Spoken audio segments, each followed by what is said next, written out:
فجر کی نماز پڑھ کر سونا کیسا ہے؟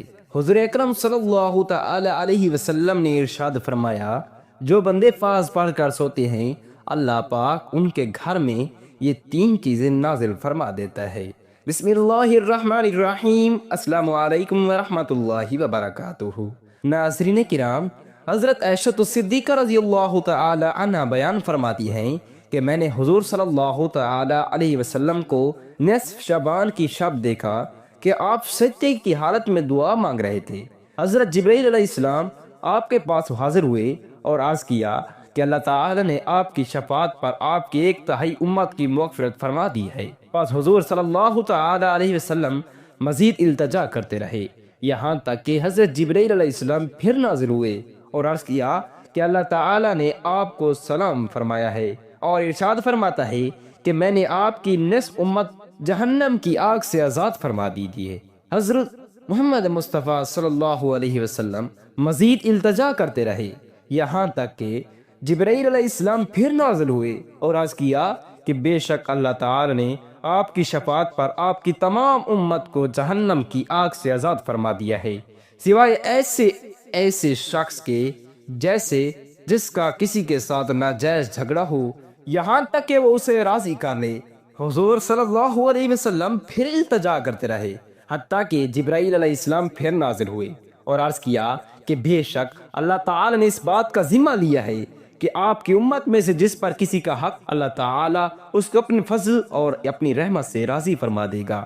چنانچہ حضور صلی اللہ علیہ وسلم اس بات سے خوش ہو گئے۔ جب دوسرا شعبان آیا تو حضرت عائشہ صدیقہ رضی اللہ تعالی عنہ بیان کرتی ہیں کہ جب نصف شعبان کی شب ہوتی تو نبی کریم صلی اللہ علیہ وسلم میرے بستر سے نکل جاتے۔ پھر حضرت عائشہ صدیقہ رضی اللہ تعالی عنہ نے کہا کہ اللہ کی قسم، ہمارے بستر کی چادر ریشمی تھی نہ کہ سوتی تھی۔ ہم نے کہا کہ سبحان اللہ، پھر وہ کس چیز کی بنی ہوئی تھی؟ آپ نے فرمایا اس کا تانا بکری کے بالوں اور بانا اونٹوں کے بالوں سے بنا ہوا تھا۔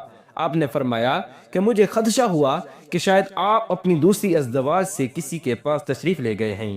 میں آپ کو تاریکی میں گھر میں ڈھونڈ رہی تھی، میرا پیر آپ کے پیر سے ٹکرایا۔ اس وقت آپ صلی اللہ علیہ وسلم سجدہ ریز تھے اور یہ دعا پڑھ رہے تھے، ترجمہ کنز الایمان، اور میرا دل تجھ پر ایمان لا چکا ہے۔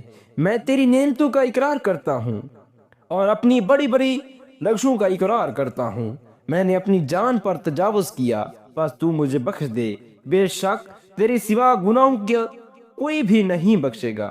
میں تیرے سزا سے تیری معافی کی طرف آتا ہوں اور تیرے غضب سے تیری رحمت کی طرف آتا ہوں اور تیری ناراضگی سے تیری رضا کی طرف آتا ہوں اور مجھ سے تیری بھی پناہ کی طرف آتا ہوں۔ میں تیری ایسی حمد و ثنا نہیں کر سکتا جیسی تو خود اپنی حمد و ثنا کرتا ہے۔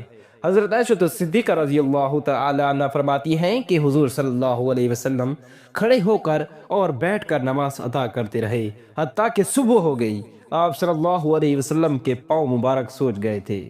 میں آپ کے پاؤں مبارک دبا رہی تھی، چنانچہ میں نے عرض کیا کہ آپ پر میرے ماں باپ قربان ہوں، آپ نے اپنے آپ کو بہت تھکایا ہے۔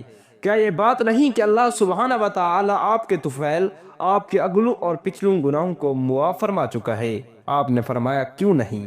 اے عائشہ، تو کیا میں اللہ تعالیٰ کا شکر گزار بندہ نہ بنوں؟ کیا تم جانتی ہو کہ اس رات میں کیا ہوتا ہے؟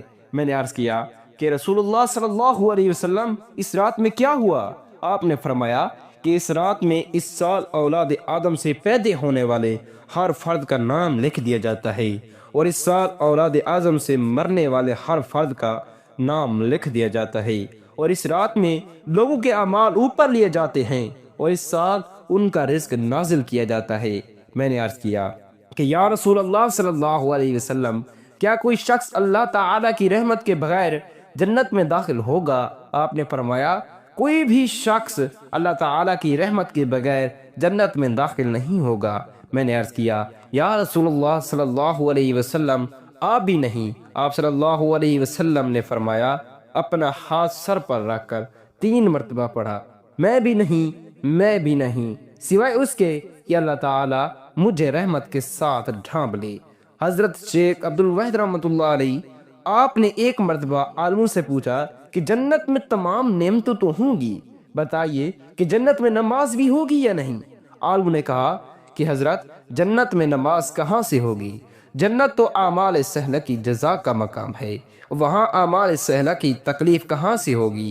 یہ سن کر شیخ عبد الواحد رحمۃ اللہ علیہ نے ایک سرد آہت کھینچی اور رونے لگے، پھر نہایت حسرت کے ساتھ فرمایا کہ بغیر نماز کے جنت میں کس طرح چین نصیب ہوگا؟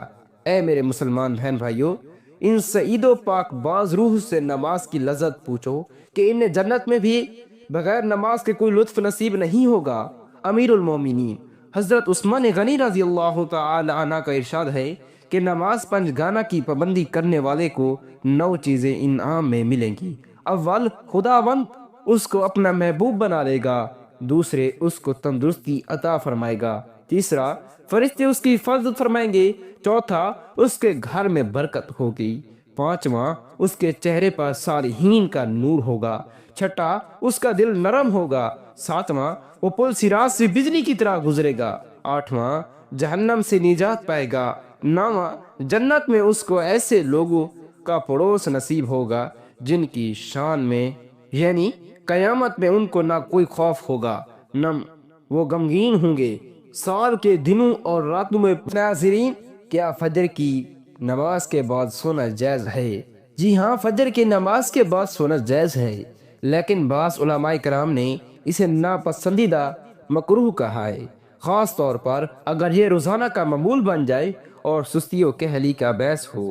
حدیث میں آتا ہے کہ نبی کریم صلی اللہ علیہ وسلم فجر کے بعد طلوع آفتاب تک جاگتے اور ذکر و دعا کرتے۔ صبح کے وقت رزق میں برکت کی دعا کی گئی، اس لیے فجر کے بعد کچھ دیر جاگنے سے برکت حاصل ہوتی ہے۔ اگر نیند کی سخت ضرورت ہو تو سونا جائز ہے۔ اگر کوئی رات بھر جا کر عبادت یا کام کر رہا ہو تو فجر کے بعد سونا کوئی حرج کی بات نہیں۔ جو لوگ رات کی شفٹ میں کام کرتے ہیں ان کے لیے فجر کے بعد سونا معمول کی بات ہو سکتی ہے۔ اگر ممکن ہو تو فجر کے بعد کچھ دیر قرآن پاک کی تلاوت، اذکار یا دعا میں مشغول رہنا چاہیے۔ سورج نکلنے کے بعد اشراق کی نماز پڑھ کر آرام کرنا زیادہ برکت والا عمل ہے۔ فجر کے بعد سونا حرام نہیں، لیکن اگر یہ سستی اور کہلی کا باعث بنے تو بہتر ہے کہ پہلے کچھ وقت عبادت میں گزارا جائے پھر سویا جائے۔ اللہ تعالیٰ سے دعا ہے کہ اللہ تعالیٰ ہمیں اس پر عمل کرنے کی توفیق عطا فرمائے۔ آمین ثم آمین۔ جزاک اللہ خیرا کثیرا۔